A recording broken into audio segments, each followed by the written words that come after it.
All right, let's talk about kettlebells, specifically their broader family of training philosophies, unconventional training.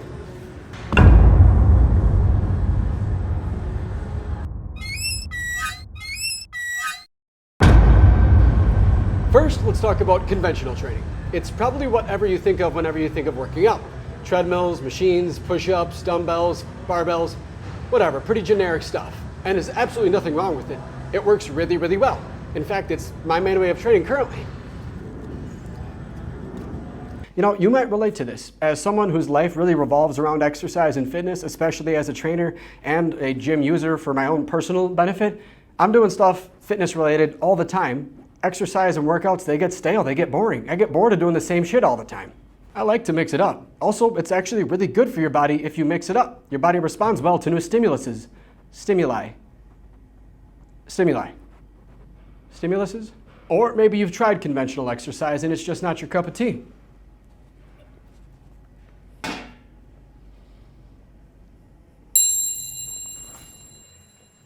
This brings us to our topic of unconventional training. Well, what is it? Well, to be honest, there's not really a consensus on what unconventional means. It's just pretty different than whatever the general norm is. So for lack of a better understanding, here's just a list of different exercises or equipment you might use that would be under the umbrella of unconventional training. Now, this is by no means an exhaustive list because, again, there's not really a consensus, but here's things that I might consider unconventional training. We've got kettlebells, steel mace, med balls, sandbags, clubs, tires, chains, kegs, logs, the list goes on. This is just the beginning. Here are 3 unconventional workouts you could do this week. All right, here's workout number 1, exercise number 1. Med ball squat punch. I'm gonna touch the floor, then reach for an invisible wall. Floor, wall. Modify up, grab a heavier ball, or maybe add a jump. Exercise number 2 is the mace mill lateral lunge. This one is a little bit more complicated. I'm just gonna show you it now, but if you want me to break down how to do it with more detail in a future video, please comment below. Otherwise, here's what you got.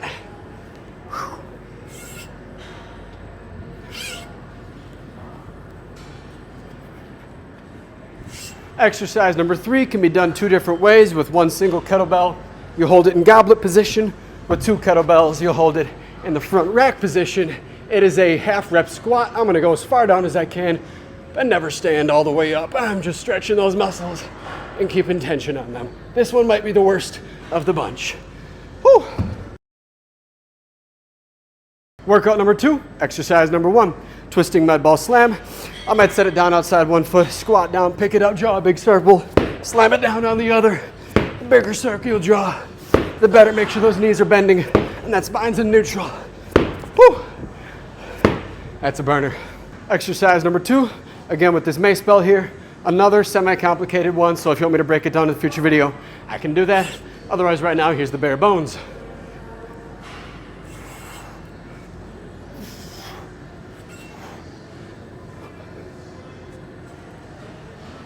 Exercise number 3 is a big favorite of mine with this kettlebell upside down. I'm going to do a halo, drawing a big circle around my head, and then adding a twisting lunge at the bottom, and then alternating directions.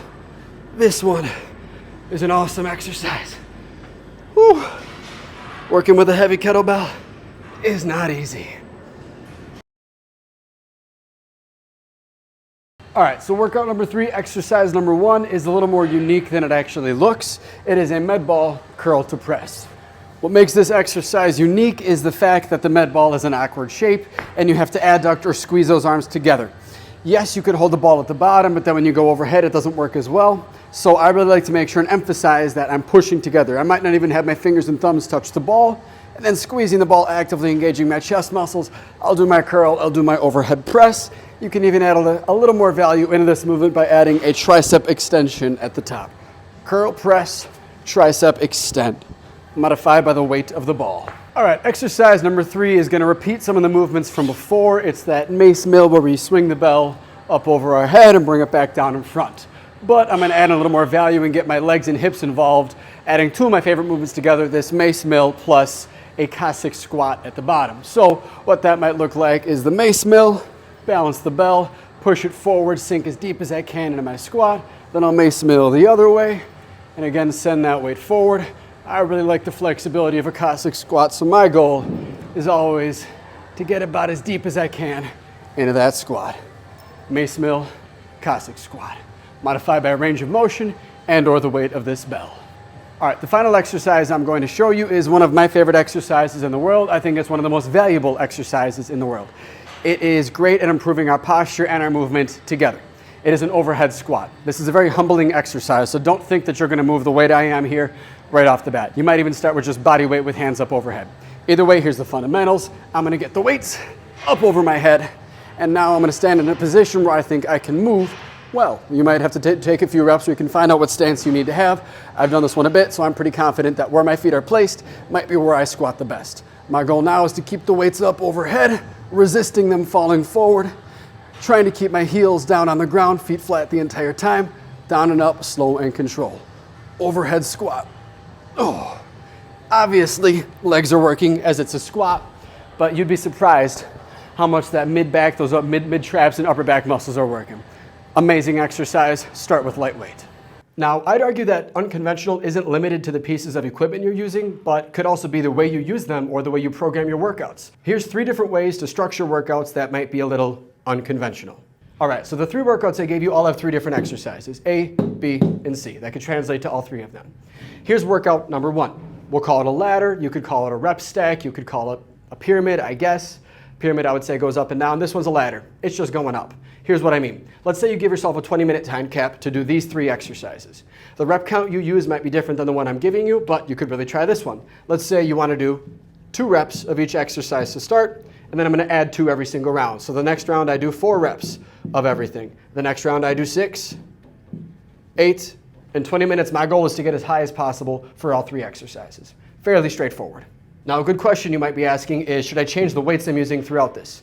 Yes and or no. If you're limited with your equipment, as reps get higher, the workout gets harder. Or if you have access to a lot of heavy weights and lighter weights or just different weights in general, maybe when those reps are lower, you're going to start with heavier weights, and then you almost treat it like a drop set where I'm doing more reps with less weight each time so that I keep the intensity high the entire time. A few different ways you can mix that up.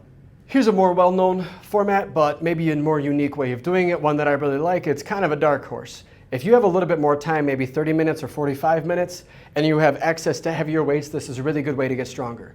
Every minute on the minute, Imam, you have 1 minute to complete the given reps of an exercise. Let's say your reps today is going to be 3 reps for all 3 exercises.